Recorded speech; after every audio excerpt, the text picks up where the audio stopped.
Hi, this is Nick Harrigan, and this is a special video I'm putting together with some instructions and advice for the final project. What I want you to do, you can follow me along as we do this video. I'm going to go to methods101.com, and on this website, where I've now put a series of what I hope will be very useful materials for you finishing your final project. So that you can see that there are four different tabs here on the left-hand side for different parts of different resources. I want you to go to the last one, Final Report, and then instructions required. So this is sort of like what I've put together as instructions for the final report. These are very, very similar to the ones that were put together for the mid-semester week 7 project. Anyway, so take a look at these. I'm kind of going to read through it. So on Monday or Tuesday and Thursday of week 13 or week 14, for those who want to submit later, each group will book a 1-hour slot to present and discuss their research reports. So basically, I've given you, because I've been late providing you with these materials, I'm happy to give any groups who want it another week to submit in week 14 rather than week 13. So you book as per last year by clicking on this link, and on here now there are the same instructions as before, and working.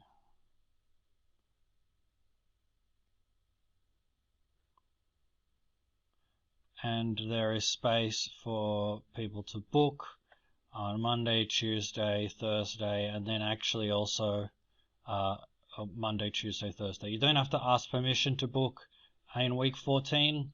Just go ahead and book if that's what you'd like to do.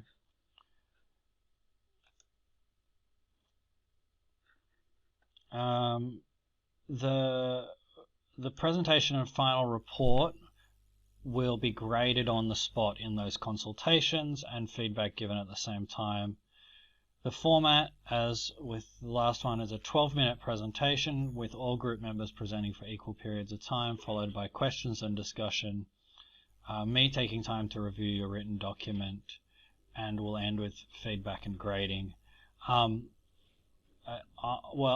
internal groups will present in their normal class on Wednesday or Friday of week 13, except if you choose to do it in week 14, then you won't be expected to present in week 13, though you can if you want to. External groups can nominate to present in the internal class if you want, and one of them did for the week 7. So in terms of your presentation, this is my suggested structure. It's similar to the written report, simply going through the introduction, what's your topic and why is it important, a literature review, what's your proposed explanation and what are your hypotheses, then methods, what methods did you use for the quantitative and qualitative. I'm expecting all groups except for one who somehow didn't collect it, but to do a qualitative analysis as well as a quantitative one. And then presenting your results, a quantitative results in the form of 1 to 3 tables or figures, and a qualitative results in the form of 3 to 10, but ideally around 5 themes that they've identified. Discussion, and then end it sort of with a wrap it up, what's the implications and how does it contribute to knowledge and to larger society. If you want an example of a presentation and slides, then you can see the horrifying truth. Actually, it's not only posted on iLearn, but also it's posted on this Methods 101. So here, under examples of reports, I'm just opening it in another window. These are the presentation slides for the Verifying Truth, and this is the video presentation. So you can see here, this is the video, and this is their slides. These examples are not perfect. The same with the traditional Chinese medicine one that I've put up here. These examples are far from perfect, but they give you a bit of a sense of what's expected, and so hopefully they're useful.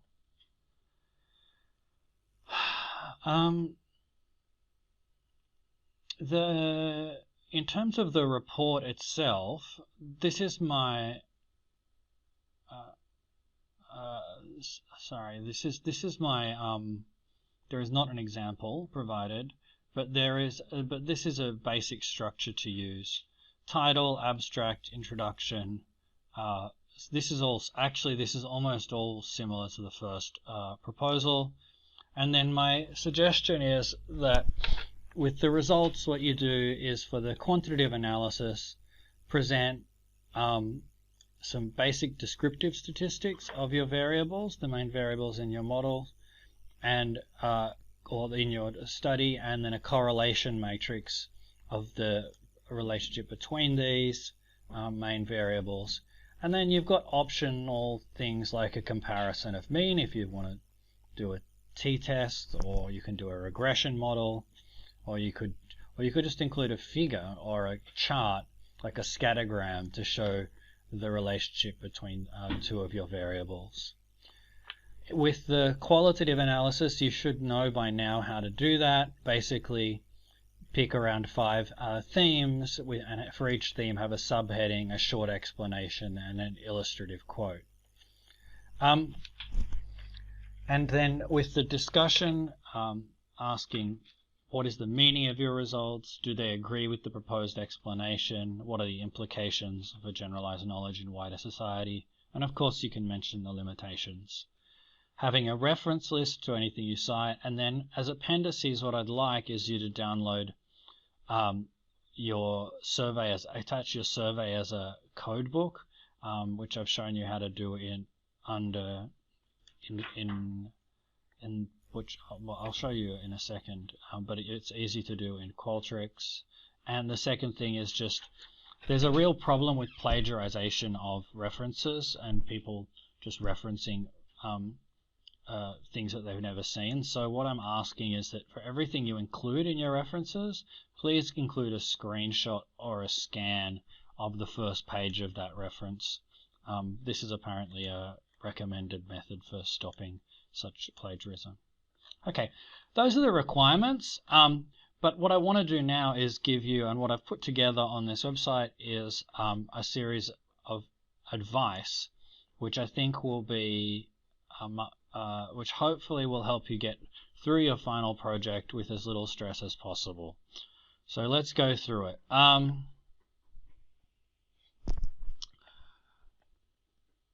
So this guide assumes you've finished your data collection and have some sort of a half respectable sample, maybe 70 responses, and you did the research proposal. So you have a literature review and a methods section of your report already written.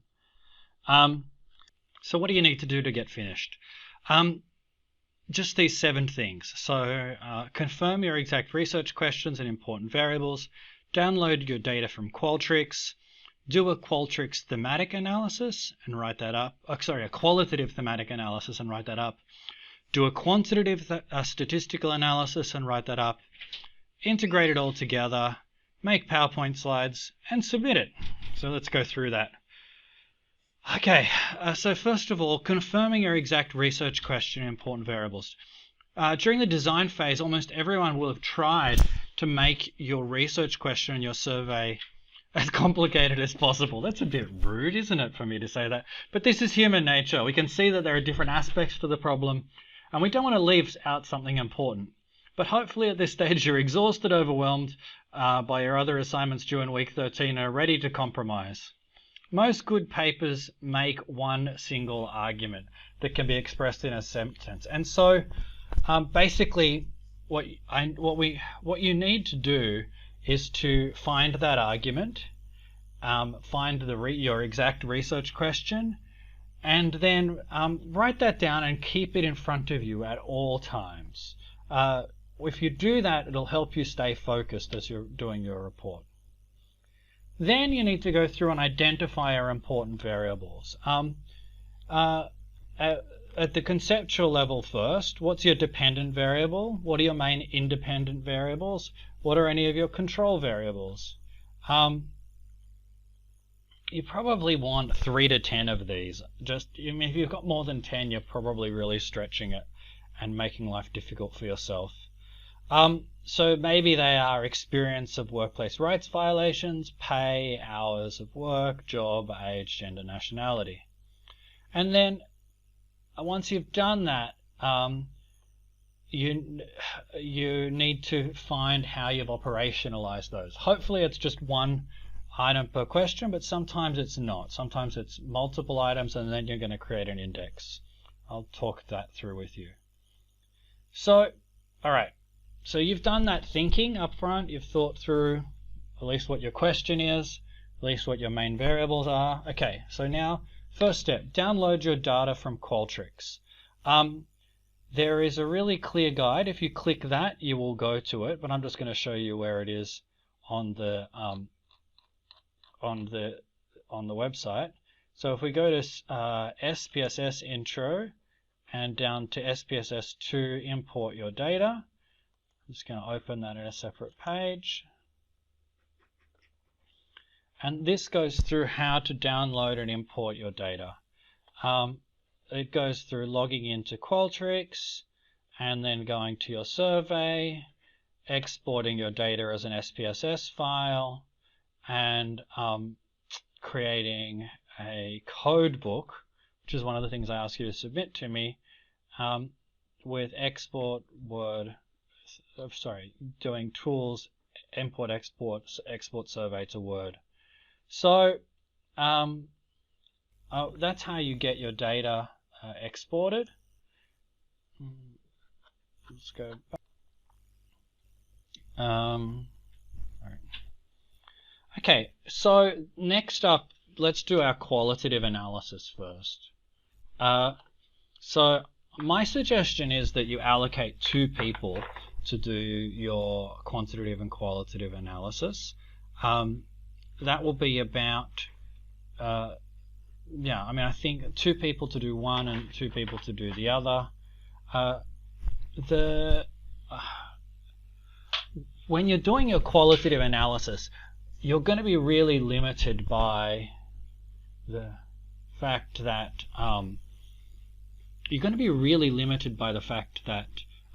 you haven't asked a lot of questions, and perhaps also people didn't answer some of the questions well, and there's etc. So let's say you just got to analyze whatever data you happen to have.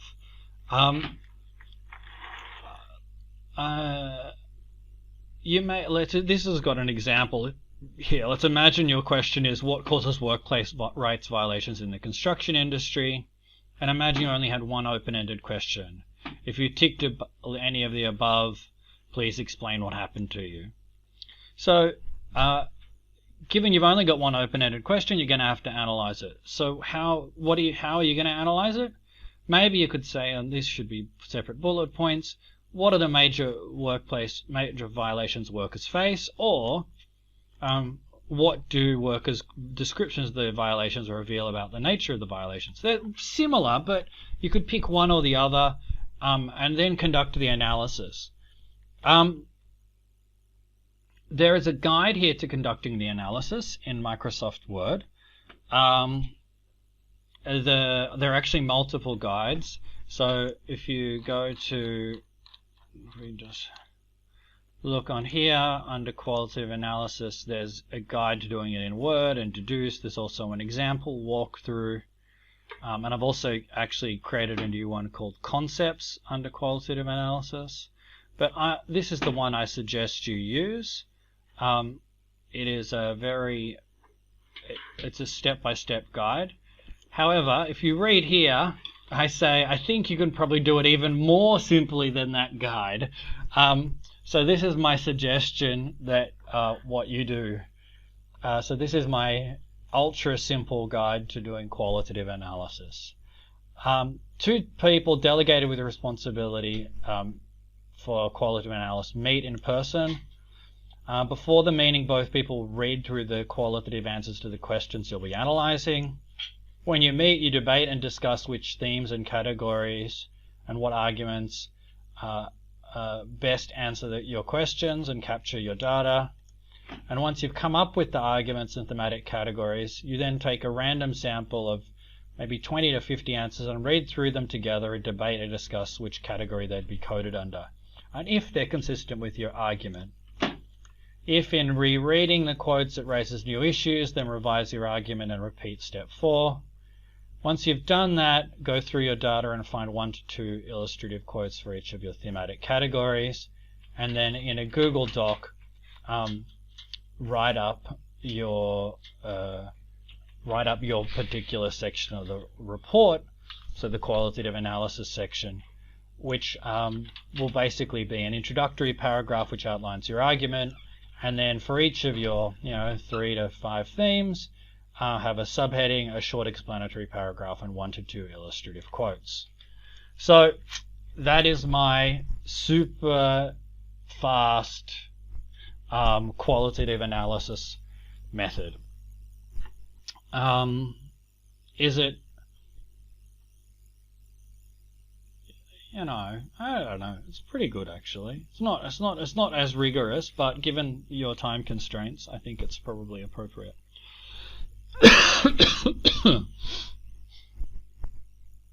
Okay, now you need to do your quantitative statistical analysis. Look, for most papers, you want to at least do a descriptives table, so the univariate statistics, and then a correlation matrix. The correlation matrix tells you the relationship between the variables. The descriptives tells you about the variables, summarizes them. You may, or may not, but may want to also do a regression table, construct an index, or make a figure or diagram. Those are optional extras, depending on where you're at. Remember, no matter what you do, remember the rule is keep it simple. In the case of tables, it means keeping it to about 3, or 1 to 3, with an absolute maximum of 5. I review papers like for top academic journals, as well as review student papers, and when I see lots of tables, it's always a bad sign. It's always a very bad sign. It's not an absolutely bad sign, because sometimes the person's very meticulous, but more often than not, it's an indicator that the person or people are trying to do way too much and being greedy. Okay, so descriptive statistics table. Virtually all academic papers have a descriptive statistics table, which shows the mean, standard deviation, min, max. Why do you make this? So that the reader gets a sense of the range of characteristics. Basically sees a summary. This is a link to how to generate descriptive statistics with SPSS. If you look up here, it is actually under intro, it is here, descriptive stats. So if you go there, the main thing here, it takes you through the steps of how to do it, and this is what it will look like. One of the things that I've got to emphasize is that you don't just screenshot your SPSS tables. I may have screenshotted SPSS tables for some of for some of this, but that's just because I'm showing you what SPS looks like. When you write academic work, when you produce tables, don't do that. What you should do is lay it out in generally Excel and make it look very clear and simple. There are some funny rules which are weird but still true, such as you almost never put a vertical line in a table in an academic publication, only horizontal lines. I don't know why. I think it's stylistic, but it happens to look pretty good, I think. Anyway, so how do you make publishable tables? Well, you copy it and paste text into Excel, and then you do some basic layout and make it look something like this, which I think is nice enough. To a line above and below the heading, and then a line at the bottom, and some centering and reducing the decimal places to 2 in most cases, or keeping them at 0 in these sorts of cases. Pretty simple, but looking good. Okay, so you're doing your descriptive statistics. You can do the same for a correlation matrix. You could do a table of a correlation between the independent and the dependent variables, or you could do one which is all variables with all variables. Let's take a look at some of those. So again, we can find that up here. If we go to correlation,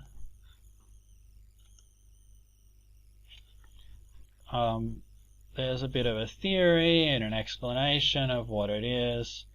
And this is what it should end up looking like. So either something like this, which is sort of your dependent variables with some independent variables, or it can be a table with everything with everything. This has got then again how to do it, step by step, and then how to make publishable tables so they actually look nice. Awesome.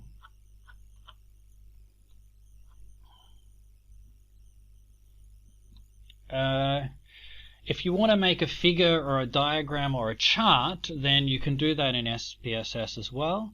Lab 9, which is over here. I'm just going to go straight to it, but it's under the same thing. This is here. One thing to say, which is that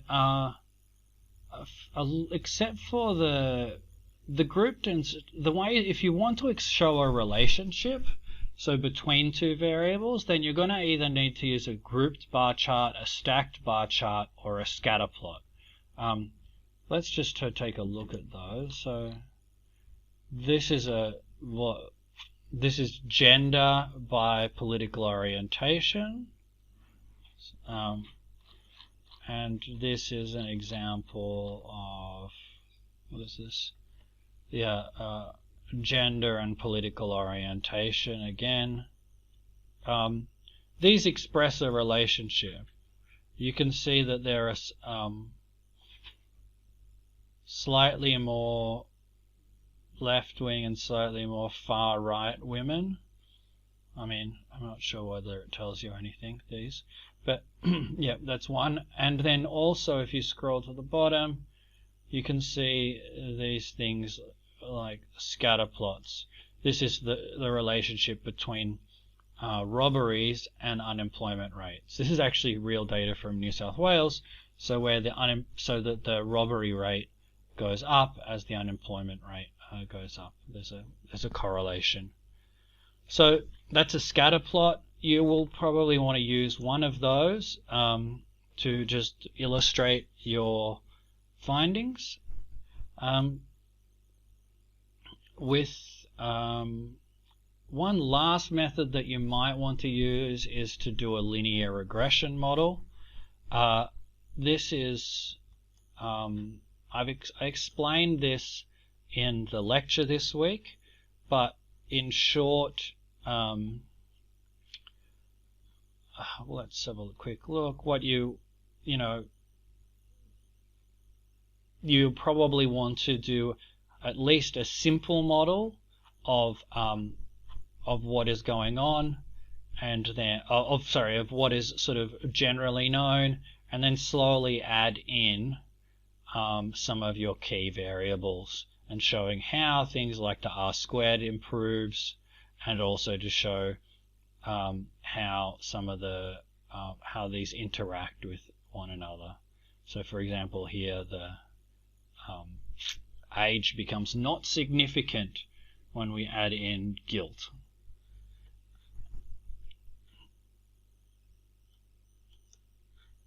Alright, if you have multiple measures of the same concept, then like say many of you have used the Kessler 6, then you need to construct an index called a scale, and to do that I recommend following the instructions in Lab 6 here. With respect to Lab 6 and Combat Alpha, look, most people, you won't need to use step 1. Only use this if you're trying to add together very different variables. If you have like income and education and various things like this, a number of cars, and you're trying to create a scale. So skip step 1 probably, and then just you check that they're all moving together with this thing called Combat Alpha. And then you create the index by simply using the compute variable, compute, and add them together. Okay, so those are the sorts of analysis you may or may not do.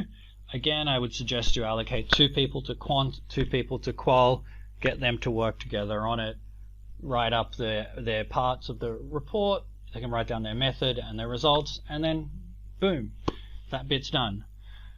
Once you've done all that, you need to integrate it.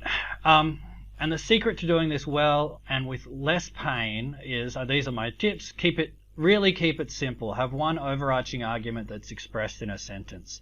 Make the entire rest of the paper focused on making that one argument. Cut everything else.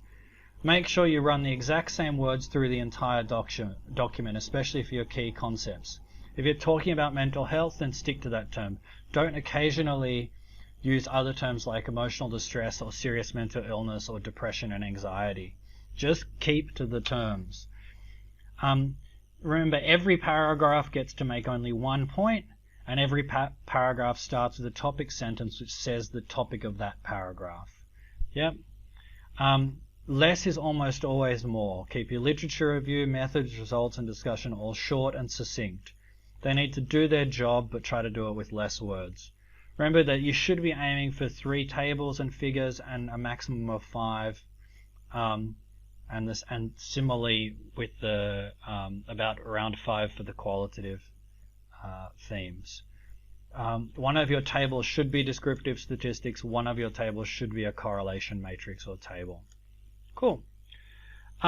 Remember that your report, in terms of PowerPoint slides, remember your PowerPoint slides are making an argument. Be prepared to present formally. I'd like you to present formally when you present to me and to the class, simply because it's much easier for the audience to listen to and to follow. Your slides don't have to be beautiful, but they should be clear and coherent. Remember, you'll be submitting your final project at the marking consultation, and please bring a copy of the report and PowerPoint slides, a paper copy, with you if you're meeting me face to face. And then you submit on iLearn after the marking consultation. Okay, so that's that. If I can just, I guess just please use this website. Note that there's quite a lot of resources here. I've tried to include concept sheets, again, like we had for earlier weeks. And there's, make sure you watch the other lecture for this week, which is an introduction to quantitative analysis. Okay. Thanks and good luck. Bye.